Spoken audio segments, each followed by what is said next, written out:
and welcome to Hatchery Talks. Thank you for watching this new webinar from Royal Pasriform. My name is Eline Holtslag and I work as an incubation specialist at Royal Pasriform. Today I want to talk to you about early feeding in the hatchery. And to help me with this, I would like to welcome my colleagues Lotte Hebbink, incubation specialist, and Erwin Prince, product manager and sales director at Royal Pasriform. Lotte has been working as a researcher at Royal Pasriform for over 4 years, and she has been closely involved in the development of our early feeding solution. On her side is sitting Erwin Prince, also my colleague at Royal Pasriform, and he has been responsible for the Smartstart feeding project from the start. I work at the R&D department of Royal Pasriform, and since the beginning I'm involved in the research in early feeding. And let me tell you, there's a lot of research involved. Well, we'll talk a bit about that later. What about you, Erwin? Well, thank you, Elina. I'm happy to be here. As a product and sales director, I'm very excited to be able to talk about Smartstart, the project I was involved with from the beginning. It was quite a challenge to combine the market requirements with the technical design, but I think together with the professional R&D department and our external partners, we made a very successful project. So I think most of our viewers will know what we're going to talk about this afternoon, but I think it might be good to explain it a little bit. So conventionally, when chicks are hatching, they are not having access to food, water and light right at the start. These chicks normally have to wait until they are placed at a farm to receive that. And although we have a lot of chicks in the hatcher, they don't hatch all at once. So we have a so-called hatch window. And we also have some chicks that are hatching earlier on that will have to wait quite a bit longer than the other chicks before they get access to food. Now, if we have a post-hatch feeding system, they don't have to wait as long and they have immediately access to feed and water and light in the hatcher. That's right, and the hatch window, that's actually the time between the hatching of the first and the last chicks. And there are many factors involved depending what the hatch window will be. For example, the uniformity of cooling down of the eggs after laying in a breeder farm, the egg storage conditions at the hatchery, the uniformity of heating the eggs to the incubation temperature in the setter. And a good hatch window is between 12 and 24 hours, and under suboptimal conditions it can be longer. So when we're talking about a longer hatch window, let's say longer than 24 hours, all these chicks have a yolk sac that they can retain energy from. So is it then really necessary to give them feed immediately? Yeah, that's true. The chicks have a yolk sac and they can use it for around 3 days. But what we think is that they will use the nutrients from the yolk sac for energy and not for development, and especially the chicks that hatch early in the hatch window. But when we're talking from point of hatch, the chicks are hatching up until the placement at the farm, that's always going to be a certain amount of time. We're talking about not just hatching, also pulling time, processing of the chicks, waiting time at the hatchery, transport even. So what are the effects of all these processes combined on the effect of early feeding then? We know for sure that all these factors have an influence on the performance of the farm, and we are still studying the exact relation between those factors and the effect of early feeding. You have biological factors, for example, the eggs. They can be laid by different breeders, different strains, and also different ages, and that will have an effect on the effect of early feeding. But also process-related factors, for example, the speed of processing the chicks, the hatch window, as we already discussed, the transportation time, so that will all have an effect. I've also seen that, well, not just recently, I think the past few years, the animal welfare topic, it's becoming quite a hot topic. That must also have something to do with why Royal Pasgeform is coming up with this solution, right? Yes, well, it's actually there's various reasons why customers are interested, or the market is interested in early feeding. Well, for one, we see that it can help to improve farm results, performance in the broiler farm, for example. We're looking at first week mortality, growth, feed conversion even. Another reason our customers and the market is interested is possible antibiotics reduction. A very hot topic around the world, of course. But indeed, animal welfare is one of the reasons that post-hatch feeding, especially in Western Europe, became such a hot topic. And yeah, animal welfare can of course be used for marketing reasons. If you want to differentiate in the market, it can help then to access a specific buyer's market. But on the other hand, in the Netherlands, for example, early feeding is becoming mandatory. So in 2.5 years from now, all hatcheries and all integration need to have a solution for that. So it's quite a hot topic, but animal welfare is indeed very important in that. Yeah, so it's basically starting right here in the Netherlands, and you think it might also be rolled out all over the world, or? Yeah, depending indeed on the reason why a hatchery thinks it's appropriate for them.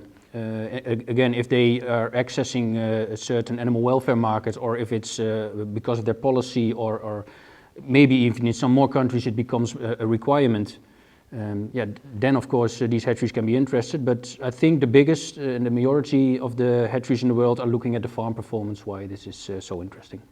So as a direct result of this increased interest, Royal Pasgeform decided to come up with a solution for the post-hatch feeding, right? Yes, yeah, well, the interest from the market and the discussions we had with our clients all over the world made us start the Smartstart project, or at least starting the R&D project, which ended up with the solution for Smartstart. We had, of course, some key points. We wanted to make it easy, practical, and flexible. That means that our starting point was our existing Pasgeform Smart Hatch Pro hatcher. We integrated light in there for the chicks to see the feed, and of course white hatcher baskets to reflect the light and maximum for the chicks. The light we've integrated flush in the ceiling, so it's the hygienic design of the original hatcher is still there, because well, hygiene is one of the most important topics in the hatchery, of course. And the feed balconies outside of the hatcher baskets are there to have the feed being dosed for the Smartstart solution.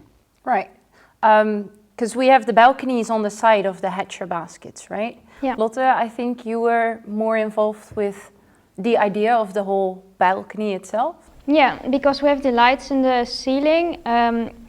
The lights shine directly to the bottom, and then when the feed balconies are outside of the basket, the feed is best visible for the chicks. Erwin, you said something about the dosing of the feed. Yeah. How did we end up with the current feed that we're having right now? Well, actually, another important reason or side reason for the development in Smartstart is that we wanted to make an easy, practical and flexible solution. And for that, we were not very favorable of offering open water, so water and feed separately. So we were looking into a soft crumble with water inside, and also because we think that open water in the hatchery is very difficult to maintain hygienic. So the feed we developed together with DSM Twilmei, and yeah, that was based on a feed they had already available, the after egg feed. So Lotte, you actually tested a lot of feeds and you found out that this feed was the best for the chicks, or how did you actually find this feed to be the best? Yeah, we let the chicks decide which feed they like best. So we tested several commercially available feeds, and yeah, they liked the semi-moist feeds from DSM Twilmei the best. So we already mentioned that feed is one of the key ingredients in this whole Smartstart solution. I actually called with Marien van der Brink, poultry nutritionist at DSM Twilmei. And I asked him basically two things.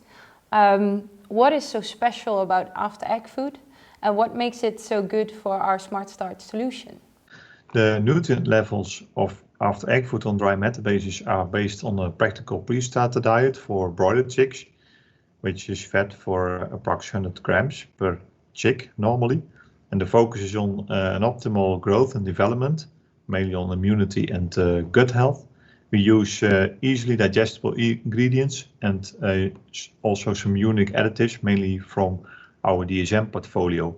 Several trials have shown proven effects in both floor pan and practical trials. Better body weight at day 7 and even final body weight improves. The product consists of a red-colored agglomerated crumble structure with favorable physical properties, and the product consists of at least 30% water from a hydrogel. And that high water content is important because day-old chicks have access to water normally via the yolk sac, but that's not sufficient, so additional water is physiologically desirable, and that's why we provide the chicks with extra water via after egg food, so it is a so-called 2-in-1 solution. The hydrogel we use is developed with universities, the University of Leiden, research organizations in OVO, and some specialized suppliers. It consists of water and unique ingredients, increasing the water binding capacity, and also ingredients to prevent microbial growth. The function of the hydrogel is to decrease the speed of the normally huge evaporation because of the dry conditions in the hatcher. When using this 2-in-1 solution after egg food, no open water system is necessary and hygienic conditions are controlled. Because of the favorable structure, so it's very soft and sticky, the broiler chicks like it, and we see nice results also in improvement of average daily feed intakes. So next to our semi-moist feed, also the light is a key ingredient for our Smartstart solution. So earlier I spoke with Hans van Diem from Philips Signify, and I asked him, what makes your light so special? So let me tell you what makes our light in the Royal Pasreform hatcher so special. If you look to the eye sensitivity of humans compared to chicken, then you see in the slide that there's a big difference. Humans can see red, green, and blue because we have red, green, and blue cones. And chicken can see red, green, blue, ultraviolet, and they have a double cone in red because they are much more sensitive to the color red. So what we have done for the Royal Pasreform hatcher is that we created light that optimizes the presentation of the feed and also stimulates the locomotion of the baby chicks. What happens is that when the baby chick comes out of the egg, it sees the reddish color of the light, and then it moves to the feed balcony. When he reaches the feed balcony, he sees the optimum performance of the feed. How do we make this light? Well, the special about this light is that we mix red, green, and blue LEDs to the sensitivity of the eye of the chicken. So you have an optimum fit between their sensitivity and the light we deliver. That's what makes our light in the Royal Pasreform hatcher so special.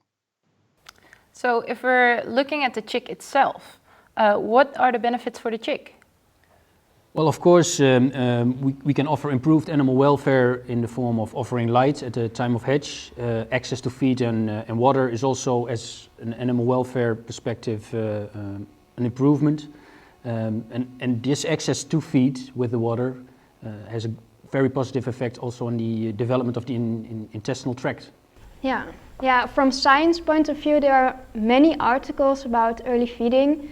They don't all agree with each other, but in general we can say that the intestinal development starts earlier when they have access to feed. And also that is beneficial for the nutrient uptake and for the microbial colonization of the gut. And what people often don't know is that 70% of the immune system is present in the gut. So when the gut starts to develop earlier, the immune system also starts to develop earlier, which can be beneficial for better disease resistance. And all these advantages, we see in the field that it can lead to lower mortality and also better feed conversion. Yeah. Can we make this benefit from this access to early feeding? Can we make it actually visible for us? Can we measure the improved animal welfare, for instance, or? Well, it's a good question, and I think if we see what's happening in the Netherlands, for example, is that the early feeding will become mandatory, and one of the reasons for that is that they link animal welfare to first week mortality. And trials we've done with 2 million chicks, for example, showed that we indeed with Smartstart have significant lower first week mortality rates, which would then mean that the animal welfare has been improved. And we mainly see that in chicks from young breeders, the lower mortality. Is there any particular reasons that did we expect something like this? Yeah, we have some ideas. The eggs from young breeders have different nutrient composition. For example, the yolk has more water and less lipids, and the chick needs those lipids and protein for growth and development. So that could be a reason. And also the yolk absorption during the last days of incubation is lower for the chicks from young breeders. And they have difficulties to mobilize lipids from the yolk for energy. So that could also play a role. So if the chicks from young mother hens have less energy available, they would benefit the most of a little extra energy from the side, from the feed. Yep. Okay.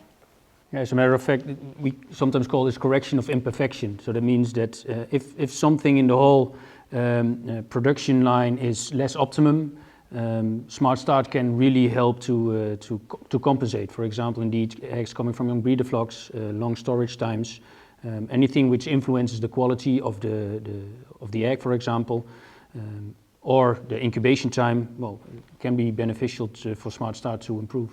So enough talk about the biological aspects. Can you summarize the ways that Smartstart gives the hatchery an advantage? Yeah, I think Smartstart is a solution for everyone, creating the perfect start for newly hatched chicks.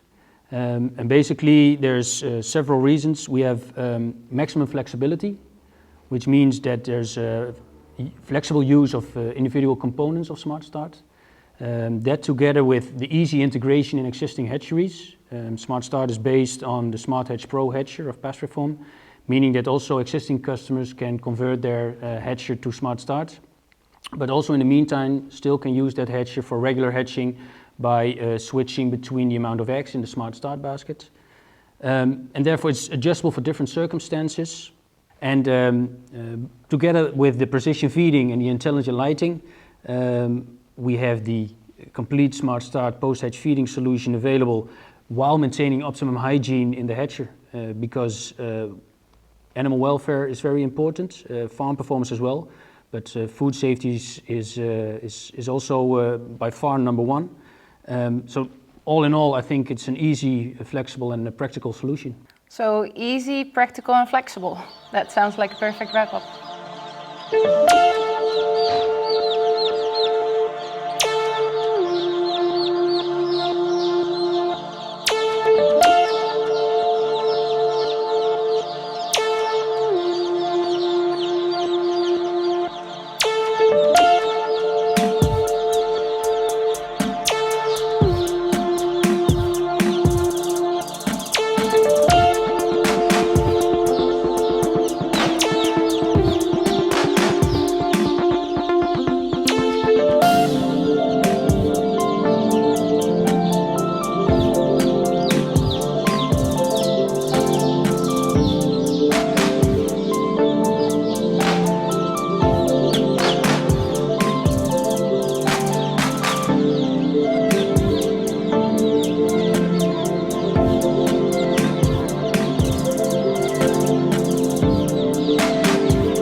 that's all for today's hatchery talk.